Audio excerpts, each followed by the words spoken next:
আগের একটা ভিডিওতে তোমরা দেখেছো আমাদের গাছ থেকে আম পেড়েছিলাম, সেই আম দিয়ে বানিয়েছি এক কড়াই মতো আমের চাটনি। তারপর দুপুরবেলা এদিকে বানিয়ে নিয়েছি আলুর পরোটা তিনটা, মানে একটা ছেলের, একটা আমার, একটা মার। ছেলে তো অর্ধেক খাবে, অর্ধেক আমার পেটেই যাবে। তারপর সন্ধ্যাবেলা বিছানাটা সুন্দরভাবে গুছিয়ে নিয়েছি, ঝেড়ে ঝুড়ে একদম বেড কভার চেঞ্জ করে। আর এদিকে একটা পার্সেল এসছে, অ্যাকচুয়ালি আজকে একটা অন্নপ্রাশনের নিমন্ত্রণ আছে, সেখানে যাব। আর এদিকে বাবুর একটা সুন্দর ড্রেস এসেছে, ভাবলাম ওটাই পরিয়ে নিয়ে যাব।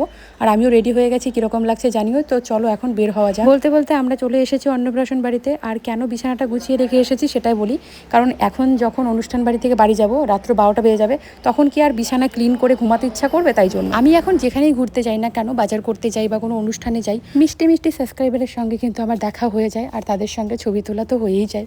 তারপর দেখো আমরা খেতে বসেছি, আর এখানে কিন্তু আমার ননদেরও ইনভাইট ছিল, বলতে পারো দিদিদের রিলেটিভ আমাদের নিমন্ত্রণ ছিল।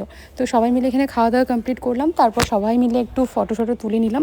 এরপর আমরা বাড়িতে যাব। তো চলো আজকের ভিডিওটা এই পর্যন্তই, কালকে দেখা হচ্ছে আবার।